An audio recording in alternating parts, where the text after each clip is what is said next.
Okay, this is Jacob Schmidt with DeerHuntingSchool.com. I'm just sitting here looking at a aerial photo of an area someone had asked me to comment about, give some insight on, whatever.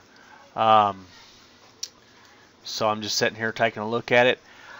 First thing that I notice when I look at the aerial photo, the very first thing I notice is these two large, this clear cut here and then this one here. Logging activity. Guys, I'm just to be honest with you, logging activity gets me excited when it comes to deer. I know that these are going to be some really good food sources for the whitetail deer.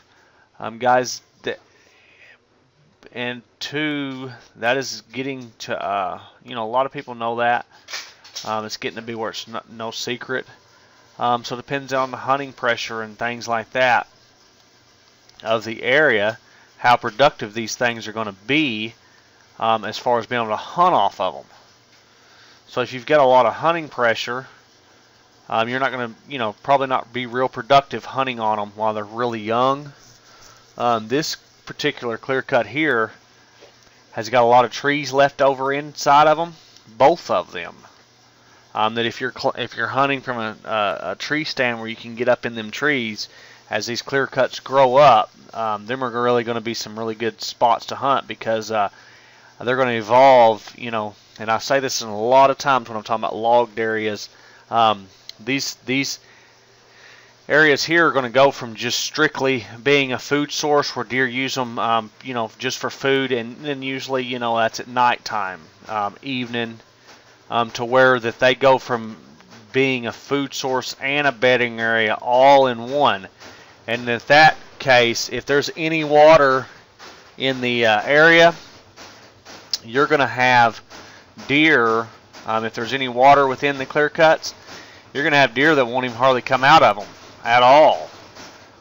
So given that, when they're young, if there's a lot of hunting pressure, the best time, these clear cuts here, early season, may be good and hot. As the season goes on, the deer are only going to use them at night until they really start growing up. So given that, say these are young, and deer are only going to use them at night, you definitely want to scout this area around it, figure out where the deer are coming in and out of them, and how that you can get set up on them. I assume that you can hunt that area, Kenny, and that's area of interest, and I'm going to scout around it.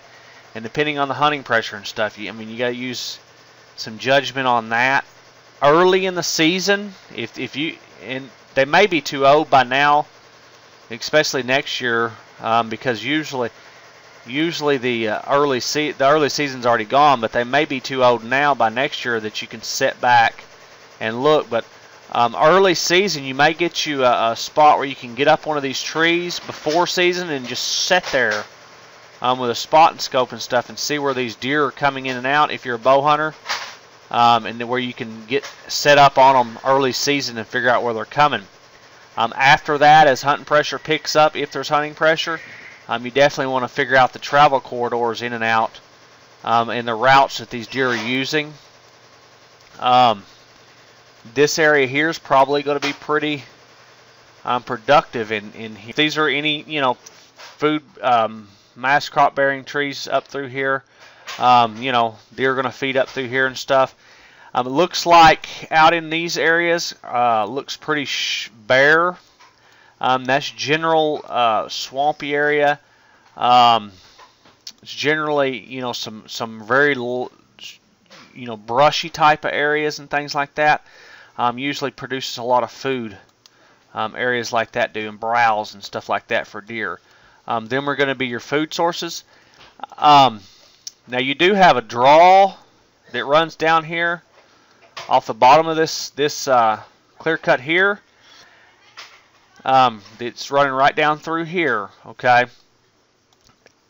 that draw would be of interest to me because as deer come down, if they come down, they're going to use that draw a lot up and down on the side of this clear cut, and this area in between it. I'm going to take a look at that.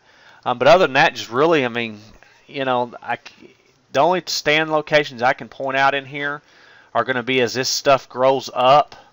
Some of these patches in the middle, once the deer starts bedding in here again, using these as bedding areas and staying in there all day long. As the pressure comes up, getting in here early and getting up one of these trees, especially well, if you're gun hunting, it works. If you're bow hunting, it's kind of tough a lot of times because you know, you got to get the deer in real close. You've got to really find funnels and find stuff that necks that deer down. But gun hunting, if you can gun hunt this area, getting up in these trees and getting up high in them where you can see down in this stuff when it starts growing up overhead high, where the deer really will stay in it. And that's why you have to get up high. Okay, these areas here. The only other areas I would be interested in really looking at this draw up and down in there somewhere. A lot of times the deer like bedding up high, okay, because it gives them good viewpoint. So you might check the upper part of this clear cut.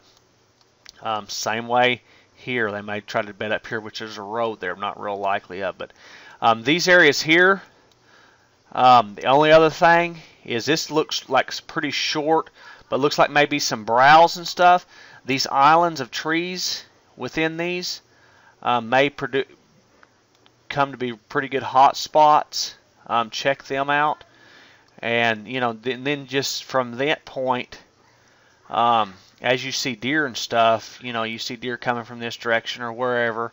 As you're hunting, you know, wherever, try to figure out why the deer is coming from there and where they're going. Are they coming from a food area? Are they headed towards a bedding area? What is it that the deer is actually doing? Okay, and most generally, usually, you know, early in the morning, deer are coming from their feeding area headed to the bedding area.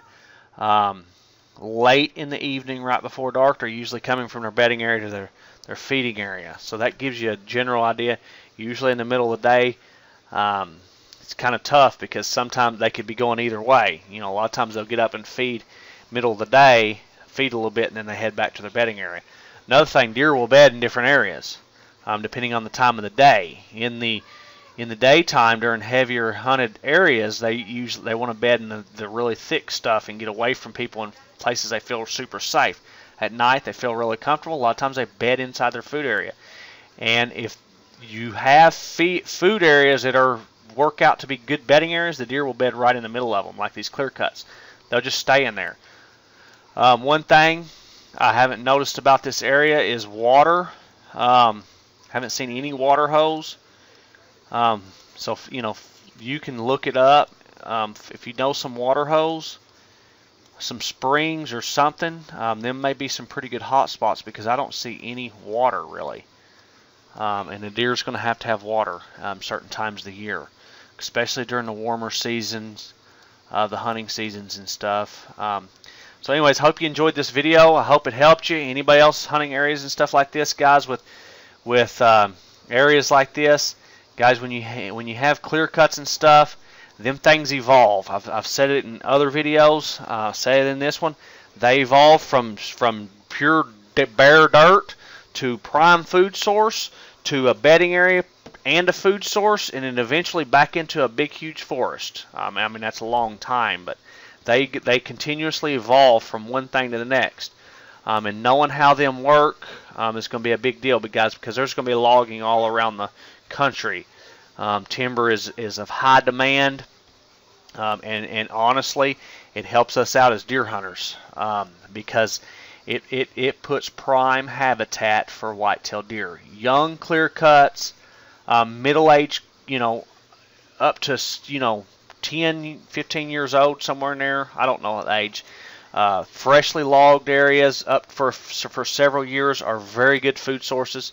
Learn how to hunt them because they're prime whitetail deer habitat. Hope you enjoyed the video. Hope everyone enjoyed the video. This is Jacob Schmidt with deerhuntingschool.com. Check out deerhuntingschool.com for more tips and information and things like that on deer hunting. Excuse me. Have a good day and bye-bye.